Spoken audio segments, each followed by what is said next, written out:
Hello everybody, welcome back to the channel. We are back in the car. We have seen yet another film. This film, that's better. The film that we saw this evening at 10 o'clock at night because everybody and their mother decided to watch it was none other than the fifth film in the legendary Godzilla King Kong universe, Godzilla X Kong New Empire. Without further ado, DJ, what did you think about this film? 1 to 10. 7. Okay. I agree. I would bump it up to 7.5 for mine. So, the reason that I bumped it up is this film is super duper enjoyable. It's really cheesy in some parts. It has a lot of like weird exposition moments and stuff like that. But it's a well done film. It's also done better than the last film that came out, Godzilla vs. Kong. The graphics are a little bit better. Things are a little bit more believable. Things work relatively well. And I think that they used all of the monsters and all of the different pieces together very well. If you enjoy the legendary monster like Godzilla Kong universe, you're going to really enjoy this film as well. It's a very good addition, I would say, to the franchise. Fair enough. I just thought it was fun, like just straight up, like just a fun. This is one of those movies where you just, for the most part, you can turn your brain off and just enjoy like kaiju fight. Like that's this kaiju fight. But that having been said, there's some fun moments to the plot of the people. This is actually part of the problem that I've dealt with some of these films in the past, like the Godzilla movies or like Transformers, giant monster fight movies, is the human elements often tend to be boring or don't matter, and the plot, it just drags on and you really just want to see the big monsters fight. Yeah. You get to see a fight, like I swear it's like every 10 minutes, like the human part is broken up by a kaiju fight. So they do a good job of giving you what the humans are doing and purpose behind it, but also the kaiju.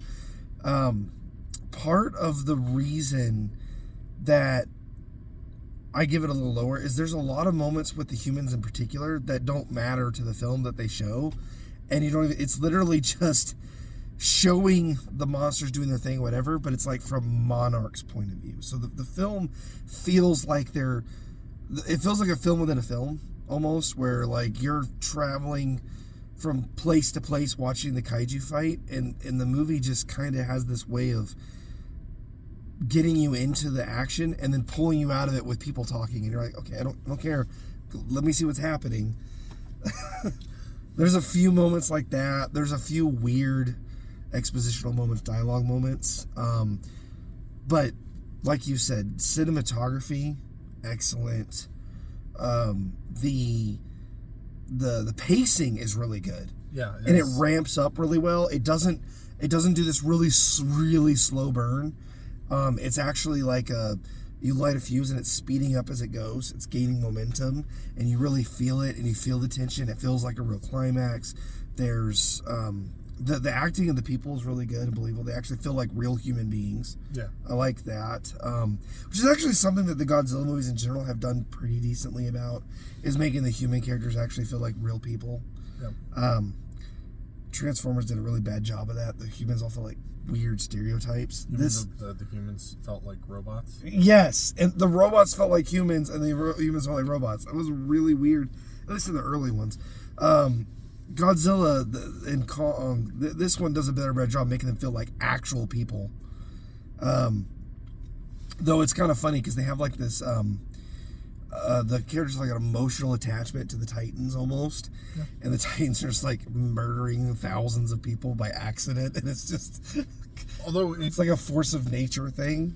It is actually interesting to note though that there is one scene where it's clear that Godzilla has like no real regard for humans. In fact, he almost sometimes goes out of his way to destroy stuff that is like human stuff because it's in his way. Kong, on the other hand, there's a couple of scenes where it's really clear that he's very aware of the fact that, oh crap, we're fighting in the middle of a population center. Yes. And you can see it, like, they did a really good job with Kong's face. Like, Kong's face throughout the entire film is really well put, like really well animated, and you can tell what he's thinking and what they're trying to convey. They did a really great job with this. Like the CGI, the VFX in this film is like way better than Godzilla vs. Kong. That was like my major complaint about that film, was just the CGI was really weird and bad in a lot of places. Gotcha. So this one thing I want to, trying not to go too far into actual like plot spoilers, but one of the things they did really well in this is they do a lot of the film relies heavily on body language and facial language from Kong specifically. Like, it's probably about 35-40 minutes of the film is like no talking, just you have to pick up from what's going on, and it's just really well done. It's believable. You can tell what's happening by body language, facial expressions, eye movements, looking, the way characters look at each other, the way that they, like, it's like the head nod thing. It's like there's this understanding, and you can just pick up on what's going on because the body language is that strong, and it's so well done. And it was fantastic to watch. Not even just like it is enjoyable as a film, but technically it was beautiful. Yep.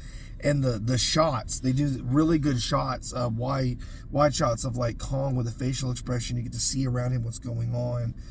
The fight choreography with the characters is really good. And just some of the things that happen is just fantastically characters brought in, the way things are brought in for the Titans, the fights. It's all just fantastic. Yeah. I just really enjoyed it. So, yeah. So, for sure, I would say that this is a recommend if you're going to see it in theaters. You do benefit from the sound system, obviously, because you get Godzilla and Kong roaring and all of that. But also, it's just one of those things where it's really well put together visually, so when it's on the big screen it looks fantastic, it sounds fantastic, and you can go and watch it with friends. So if you are looking for a movie this weekend or in the next couple of weeks, I'd say that this is a film definitely to watch in theaters. Otherwise you can wait until it comes out in Apple or whatever is going to be the streaming service. The other thing that I recommend is, if you like this video, let us know by leaving us a like. Let us know your thoughts in the comments below. What do you think about the legendary Godzilla King Kong universe, or this film, Godzilla X Kong, in the comments below. Otherwise, be sure to subscribe if you haven't already, and share us with your friends. We do reviews every single week, and we also do a bunch of different things where we rant and talk about different stuff in the entertainment industry, specifically in regards to film.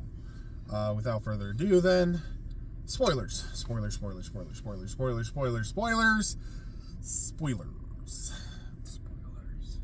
I cannot believe that most of the way through the film, of all of the things that stopped Godzilla and Kong, it was the IRS sending in their canine unit for the cheese tax. Oh my gosh. That's actually how they get Godzilla. Tax evasion.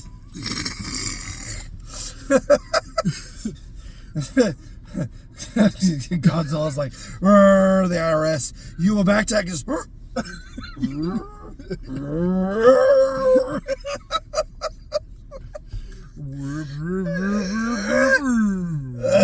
Yep. We'll plug the power. Godzilla. Sorry, the IRS has shut off your laser. How did they do that? The IRS is very powerful. Oh, gosh. So, this film is actually pretty cheesy. It has moments where it's literally like, it'll explain stuff visually, and then it's like over-the-top exposition. The film has moments in it that do feel kind of ridiculous in the trailer, but when you actually watch it in the context of the film, it's not as cheesy. Like, I thought the gauntlet thing was cheesy. The trailer, what worried me was like the kind of almost monotone where she's like, she can feel it. Kong, Godzilla, they can feel it too. Something is coming. And it's like, this feels very much like the monologue from Madam Web. But, but not as bad, but close. But that monologue was very much strung together from multiple parts of the film, and a lot of it doesn't even appear in the film. That's true. And the other thing too is that in the context of when they're talking, it makes sense why she's kind of flat about it. She's trying to keep people calm. Usually when she's saying that kind of stuff, where she's just like, this is the facts, don't worry about it. She's the stereotypical straight man character. Yeah. Like Tony Shalhoub in Galaxy Quest. Like, just nothing phases her, really. She's seen everything. Like, she's seen Titans blow things up. And the only time she really gets really riled up is about, like, the kid. But she does. There are moments where she shows emotion. She's just like, it's just very little phases her anymore. She's just very chill about things. She can come off a bit stiff, but it's also a thing of, like, naturally stiff. It feels like she's a Men in Black. Well, she's that straight man, like, government agent type that's just like, I've seen everything. Nothing surprises me anymore. Right. So all her emotion is in, like, her life, in her job. She's just... Yeah, that happened. I do have to give the film props, though, that all of the characters that do appear from the last film have a proper carryover. They seem to be very much the same. They didn't go over the top with some of the stuff. Like, the characters that are really intense were intense in the last time that we saw them. Like, the podcast guy. He's great. I forget the actor's name. He's been in a couple of other movies like Bullet Train and a couple other films like that, and he's always done a very good job. I liked him. He did a really good job of just being like this kind of like out of place character, but he's more human. Like, he gets a little upset about things and emotional about things, but also he gets like the cool thing. And there's this moment where he starts understanding, like, he's starting to pick up on the language of the people, and he's like getting really excited about it, and like his nerdy side comes in, even though they're like about to die. One thing is that it took a while for them to reveal the orangutan Scar King, the big bad of the movie, but at the same time, it felt very They earned, did it like and a wasn't horror like, film where it does like they do the signs of him and the signs of him coming. I actually liked the way that they did that, though, towards where Kong mentioned. So Kong and the little Kong like leads him to try to get him killed several times. Yeah. And you can tell, this is what I saw, there's like no dialogue. It's just Kong and Mini Kong just grunting and signing and just all body language. Yeah. And you can tell that he's trying to get Kong killed, and Kong like overcomes him, and then they start to bond. And then the little ape takes him to his home place, and they walk up, and it's slavery. Like, the ape king is like beating them and making them work for him, and Kong comes and challenges him to a fight, and the reveal is really cool. It's almost like a Fire Lord Ozai moment. Like, yeah, it takes 3 seasons for him to show up, but it makes sense. This is earned because all throughout the whole time you're seeing the effects of this guy without actually seeing him. Like, you know, without even having seen him, you know what he's about. Well, yeah. And you know he holds power. And the other thing, too, is, like, I give kudos to the animation team and the character design team when it comes to the Scar King.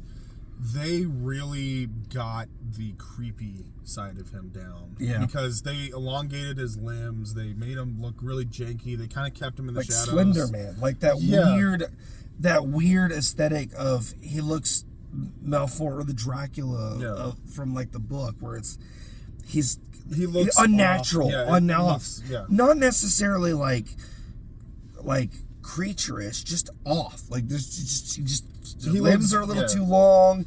He's a little too lanky. His face is a little too sunken. It's just off. Also, his roar is actually kind of creepy. Like I said, the character design, just, you have to give kudos to it. His reveal is very, very well done. When he first shows up on screen, I'm like, that is a creepy villain. Mm-hmm. That is a creepy creature.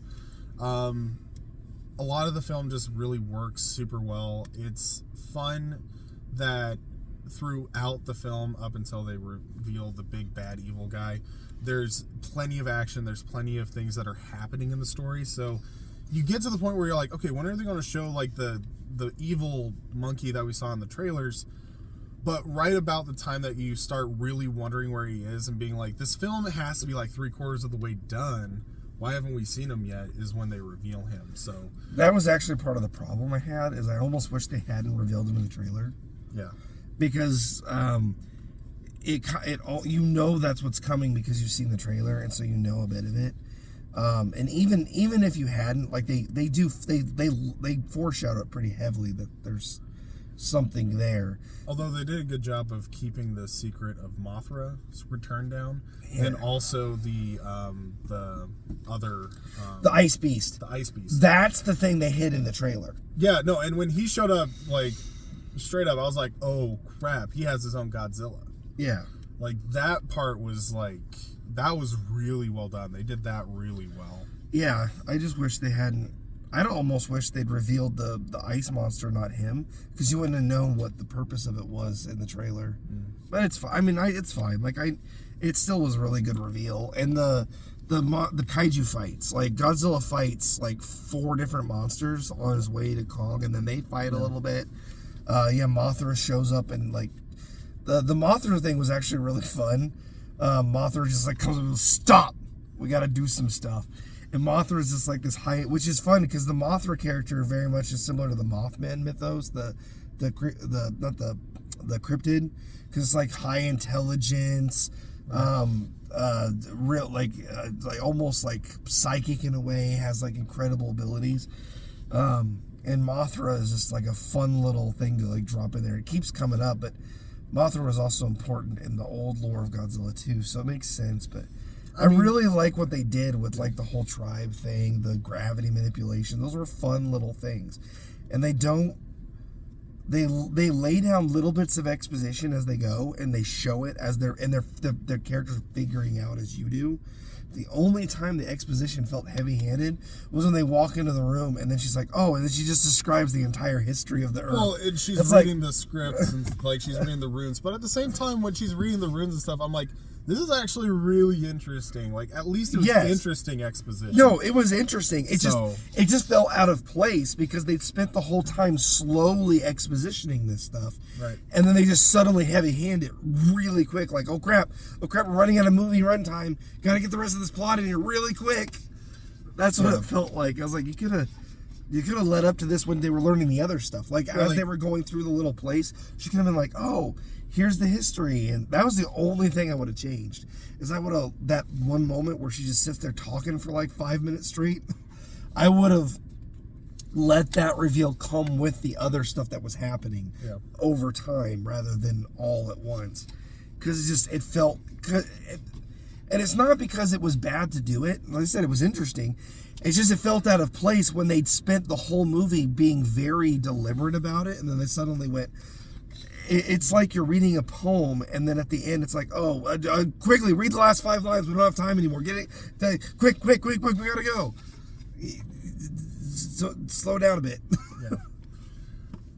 But, overall, the film's pretty well put together. The one thing is, I have to say that the vet is 100% just like a plot device. He's at least an interesting, like an odd enough character that it doesn't feel like he's forced in.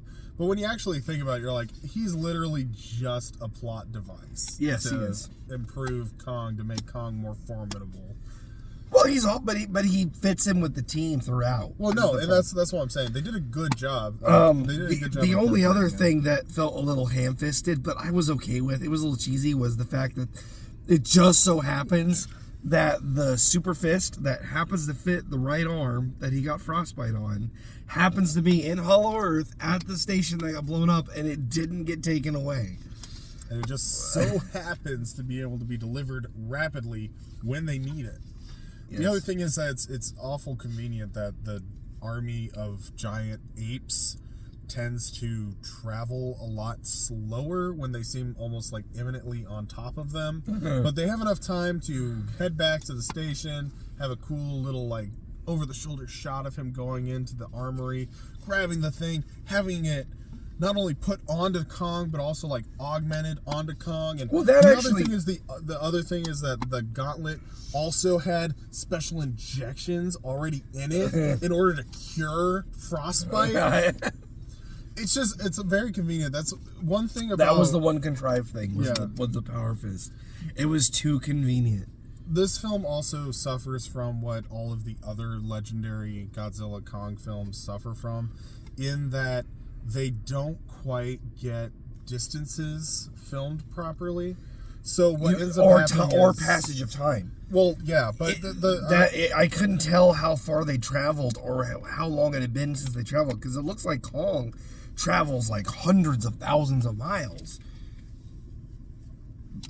Baby.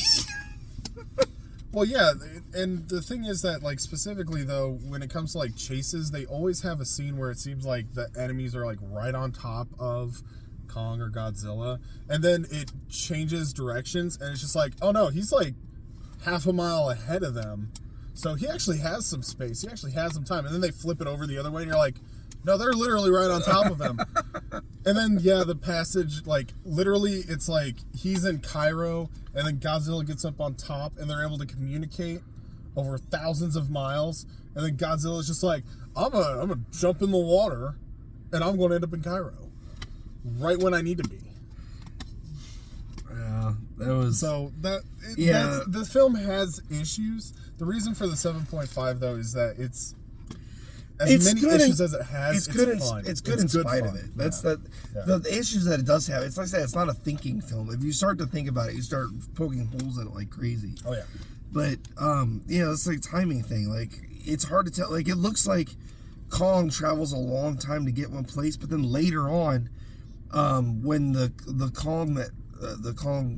ape that sees him and goes back and reports, and then they come back while he's going to get the gauntlet. It's like, does that take the same amount of time? It seems like it may take them weeks, or I don't know. I have no idea what the timing framing is here. It's really weird. Like, it took him the same amount of time to get back to base 1 and get the gauntlet and put it on him that it took for him to go all the way back, get the apes, and come back.